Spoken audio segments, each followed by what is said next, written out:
Halo Sobat Investor semua. Nah, hari ini gue pengen menyampaikan tema yang mungkin teman-teman yang ada di rumah sekarang itu sangat suka, yaitu gue akan coba mengajarkan cara gue dalam memilih reksadana yang bagus. Oke, menurut pendapat gue, menggunakan aplikasi Ajaib. Oke, jadi gue akan coba sharing nih gimana caranya. Oke, disclaimer dulu ya bahwa setiap investor juga punya ciri khas masing-masing dan belum tentu yang gue kasih tahu ini adalah reksadana yang terbaik. Tapi ini cara gue dalam memilih reksadana yang bisa kalian terapkan dan kemungkinan bisa mendapatkan reksadana yang cukup bagus, bahkan lebih daripada bagus gitu ya. Jadi ini itu sih disclaimer ya, seperti itu teman-teman. Oke, kita langsung aja. Langkah pertama yang gue biasa lakuin adalah mengetahui dulu nih, kira-kira tujuan gue investasi untuk berapa lama. Apakah 1 tahun, 3 tahun, 5 tahun, itu dulu. Kalau misalkan semakin panjang, ya investasi kalian, itu akan bagusnya saham, ya atau reksadana saham, ya.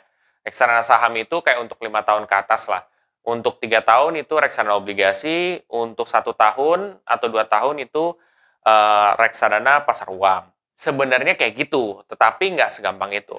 Oke, jadi misalkan kalian udah tentuin nih, oh gue kayaknya tujuannya setahun. Oke, setahun. Katakan reksadana pasar uang. Nah, kalau reksadana pasar uang di situ kalian lihat yang resiko terendah ya. Jadi ketika kalian lihat resiko terendah, nanti kalian lihat tuh ada beberapa pilihan reksadana. Nah, di situ kalian coba pilih aja salah satu. Terserah kalian mau milih yang mana. Nah, kalian lihat tuh, ada beberapa reksadana, kalian buka satu persatu. Kira-kira ketika kalian lihat secara kinerja masa lalu, yang paling bagus itu yang mana? Ya, gitu. Kalian lihat dulu itu di situ. Oh, misalkan salah satu reksadana ini kinerjanya bagus nih.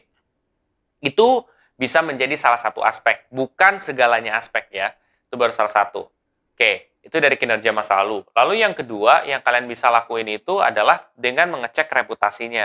Kira-kira secara reputasi seperti apa? Misalkan, kalian bisa ngecek ini tuh sebenarnya di Google ya. Kalau misalkan kalian ke Google, kalian lihat tuh. Katakan di sini manajer investasinya namanya apa? Oh, misalkan Sukor Asset Management. Ya udah kalian lihat. Kira-kira Sukor Asset Management itu bagus apa enggak? Ada masalah apa enggak? Kalau misalkan memang tidak ada masalah, itu bisa menjadi opsi kalian memilih reksadana tersebut. Jadi reputasi itu sangat penting, teman-teman. Bahkan aspek pertama yang paling penting adalah reputasi. Lalu selanjutnya ada yang namanya dana kelolaan atau AUM. AUM-nya itu berapa gitu? AUM-nya misalkan sekitar 200 miliar ke atas atau 100 miliar ke atas, itu nggak apa-apa. Kalau misalkan 1 triliun malah justru itu lebih bagus gitu. AUM itu mungkin di situ tulisannya adalah dana kelolaan. Jadi kalau dana kelolaannya tinggi, itu berarti bagus banget tuh, banyak investor yang percaya terhadap reksadana ini, bahwa potensinya bagus gitu kan. Ya seperti itu teman-teman. Jadi pilihlah yang AUM-nya gede gitu. Itu cara simpelnya seperti itu. Reputasi, AUM, kinerja masa lalu seperti itu. Dan sebenarnya ada beberapa aspek lain dalam menilai seperti expense ratio atau apa namanya total biaya yang dikeluarkan MI untuk mengelola reksadana gitu. Cuman kalau di sana tulisannya kan manajemen fee doang kan, ya udah nggak apa-apa juga sebenarnya. Tapi gue tidak melihat dari aspek itu, teman-teman. Gue berbeda dengan investor lain, gue tidak melihat dari aspek itu. Karena kadang-kadang yang manajemen fee-nya atau mungkin expense ratio-nya yang lebih gede lagi ya, itu gede nih, tapi return yang dia kasih lebih gede gitu. Ya nggak apa-apa, wajar-wajar aja sih. Yang penting kan at the end of the day, it's about my return gitu. Kalau return gue oke, gue nggak usah mikirin kayak gitu. Kalau gue ya kayak gitu. Itu seperti itu. Atau mungkin aspek lain kalian bisa melihat dari top holdingsnya kira-kira terkenal atau tidak, bagus apa tidak. Ya, seperti itu sih teman-teman. Itu merupakan cara gua dalam memilih reksadana yang bagus ya buat gue gitu loh. Nah, mungkin ini bisa diterapin buat teman-teman semua juga yang ada di rumah gitu. Kalau emang udah oke, gue langsung mencoba untuk membeli reksadana tersebut. Nah, ketika gue udah membeli reksadana tersebut, itu bukan berarti akhir daripada tujuan gue juga.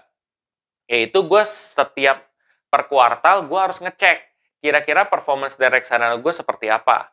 Dan yang harus benar-benar gue cek adalah reputasi, teman-teman. Karena bisa jadi reputasi itu berubah sewaktu-waktu gitu. Kalau selama misalkan dia ada penurunan nih, tapi reputasinya masih oke, masih bagus, ya udah silakan gitu. Jadi itu yang aspek penting karena kalau reputasinya udah bermasalah, kalau menurut pendapat gue itu tinggal nunggu waktu aja untuk drop banget gitu. Tapi kalau apa namanya aspek yang tadi reputasi itu masih oke, ya udah jalanin aja gitu.